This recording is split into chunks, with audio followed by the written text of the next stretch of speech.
ప్రపంచ చరిత్రలో ఎక్కడా లేని విధంగా ఎలక్షన్ డేట్ ప్రకటించకుండా ఏకగ్రీవంగా గెలుపొందారని ప్రకటించడం రాజ్యాంగ విరుద్ధమని కొండూరు శామ్యూల్ విజయ్ కుమార్ అన్నారు. అక్రమ ఎన్నికలను రద్దు చేయాలంటూ గుంటూరు లాడ్జీ సెంటర్లోని నార్త్ ప్యారిష్ చర్చ్ కార్యాలయం ఎదుట కొండూరు శామ్యూల్ విజయ్ కుమార్ ఆధ్వర్యంలో దళిత సంఘ నాయకులు నిరసన వ్యక్తం చేశారు. ఈ సందర్భంగా ఆయన మీడియాతో మాట్లాడుతూ ప్యారిష్ చర్చల్లో కార్యక్రమాలు నడపడానికి ఒక బాడీ ఉంటుందని, దానిని పీసీసీ అంటారని చెప్పారు.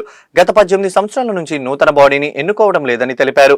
ఎన్నికలు పెట్టమని అడిగితే పెడతామని చెప్పి ఎన్నికల డేట్ చెప్పకుండా కొంతమంది ఏకగ్రీవంగా ఎన్నికయ్యారని ప్రకటించడం అన్యాయం, అక్రమం, రాజ్యాంగ విరుద్ధమని అన్నారు. కంట్రోల్ జోసెఫ్ ని కలిసి రాజ్యాంగబద్ధంగా, న్యాయపరంగా, సైంటిఫిక్ గా ఎలక్షన్ జరపమని మెమొరాండం ని అందజేశామని, వారు సానుకూలంగా స్పందించారని చెప్పారు. ఎలాంటి చర్యలు తీసుకోకపోతే న్యాయస్థానాన్ని ఆశ్రయిస్తామని హెచ్చరించారు. కొండూరు శామ్యూల్ జై కుమార్. నేను ఏసీ కాలేజీలో హిస్టరీ లెక్చరర్గా పనిచేసి రిటైర్ అయ్యాను. మా తాతల దగ్గర నుంచి మేము లూథరన్ క్రిస్టియన్స్మే.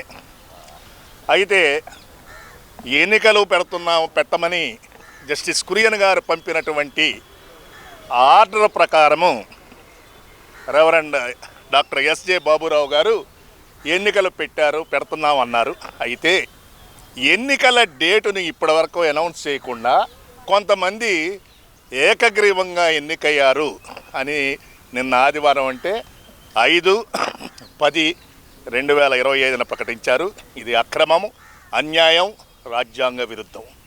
దీనికి సంబంధించి మేము కంట్రోలర్ జోసెఫ్ గారిని కలిసి వారికి మెమరాండం ఇచ్చాం. వారు సానుకూలంగా స్పందించారు.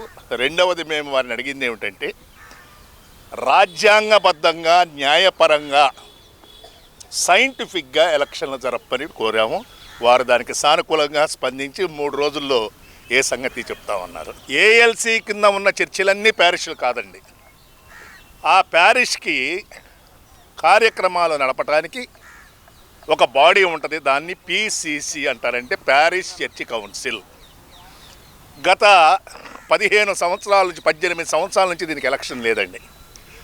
జస్టిస్ కురియన్ గారు గౌరవ హైకోర్టు చేత నియమింపబడినటువంటి మాజీ సుప్రీంకోర్టు న్యాయమూర్తి గారైన కురియన్ గారు ఎలక్షన్లో పెట్టాల పీసీసీకి అని ఒక నోటీసు పంపితే దానికి అనుగుణంగా రెవరెండ్ డాక్టర్ ఎస్జే బాబురావు గారు ఎలక్షన్లో జరుగుతాయని అనౌన్స్ చేశారు. కానీ ప్రపంచ చరిత్రలో ఎక్కడా లేని విధంగా ఎలక్షన్ డేటు డిక్లేర్ చేయకుండా యునానిమస్గా ఎలక్ట్ అయ్యారని ప్రకటించారు.